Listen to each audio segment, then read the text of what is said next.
عزت افزائی کر رہے تھے علماء کی، بہت بڑی بات ہے۔ بسم اللہ الرحمن الرحیم۔ اس وقت آپ جن حضرات کو دیکھ رہے ہیں یہ وہ خوش نصیب فرزندان دارالعلوم ہیں کہ جو اسی درخت پر اللہ نے ان پھلوں کو لگایا، یہی ان کی آبیاری ہوئی، یہی ان کی تعلیم تربیت پروان چڑھی، اور آج ہمارا سر فخر سے بلند ہے کہ عالم اسلام کی نمائندہ علمی و عملی شخصیت حضرت اقدس امام العصر علامہ سید انور شاہ کشمیری نور اللہ مرقدہ کی ذات اقدس پر جو سیمینار منعقد ہو رہا ہے دارالعلوم وقف ازہر ہند دیوبند پر، اس میں یہ نمائندہ شخصیات دارالعلوم حیدرآباد کے مدرسین حضرات ہیں، اور یہ اپنے اپنے تعلیمی تدریسی دعوتی مرحلوں میں ایک انتہائی ماہتاب و آفتاب نجوم کی طرح چمک رہے ہیں۔ ان کا قلم و کرتاس بھی مثالی ہے، ان کی تدریس بھی انتہائی شان و وقار اور اعتبار کا نام ہے، اور ان کی دعوتی شخصیت بھی اور دعوتی نظام بھی قابل تقلید ہے۔ میں دارالعلوم اشرفیہ دیوبند ان حضرات کی آمد پر الحمدللہ عالی جناب ڈاکٹر حامد ہلال صاحب تشریف لائے ہیں، ان کی قیادت میں یہ پورا وفد اشرفیہ کے اس وقت آفس میں ہے۔ میں صرف اس فخر کے طور پر کہ یہ علماء یہاں سے فارغ ہو کر گئے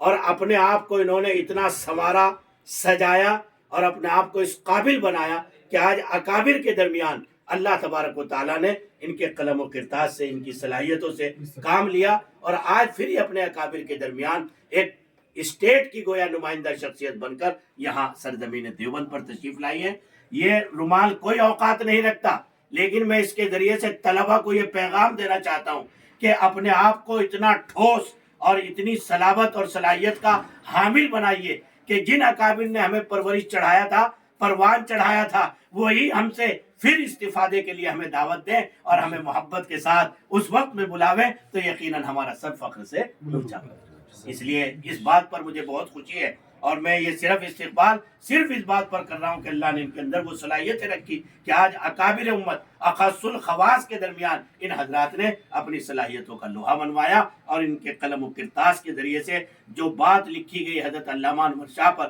اس کو ایک اعتبار حاصل ہے، مقام حاصل ہے، اور پوری امت کا جو خلاصہ ہے، سرمایہ ہے اکابر کا، ان کے درمیان الحمدللہ ان حضرات کے مقالوں کو پیش کیا گیا۔ دارالعلوم اشرفیہ دیوبند انتظامیہ شورا یہاں کے اساتذہ اس پر فخر کرتے ہیں اور ان کو استقبال کرتے ہیں۔ جزاک اللہ خیر۔ حضرت مولانا مفتی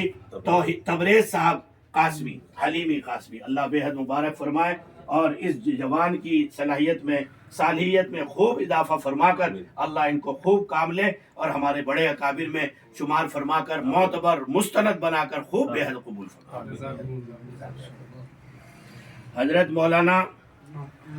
محمد مفتی عمار قاسمی صاحب، اللہ بے حد مبارک فرمائے، بے حد مبارک فرمائے، ان حضرات سے خوب کام لے اور علم و صلاحیت کے لیے بے حد قبول فرمائے۔ دراصل ہمارا مستقبل اور ملت اسلامیہ اور علمیہ کا خاص طور سے شناور ستارے یہی حضرات ہیں کہ جو اس کم عمری میں اس معیار کو پہنچ جاتے ہیں، یہ قابل فخر ہے۔ حضرت مولانا مفتی امداد الحق صاحب بختیار، تو یہ بھی حضرت استاد حدیث اور قلم و کرتاس کے بادشاہ اور دارالعلوم حیدرآباد کے الحمدللہ آپ جو ہے استاد ہیں، اور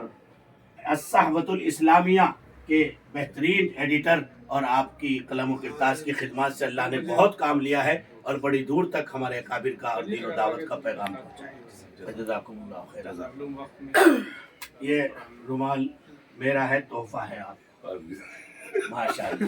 حضرت ڈاکٹر صاحب بہت ہی نمائندہ اور معتبر شخصیت ہیں حیدرآباد کی، اور آپ کی کتاب سے میں بے حد متاثر ہوا، قوت تعلیم۔ واقعتاً اتنی جامع کتاب میں نے تعلیم کے مسئلے پر نہیں دیکھی۔ اللہ آپ کے قلم و کرتاس میں خوب برکت عطا فرمائے اور آپ سے خوب کام لے۔ بڑا کام کر رہے ہیں دارالعلوم وہاں حیدرآباد میں، اللہ بے حد مبارک فرمائے، بے حد مبارک۔ جزاک اللہ۔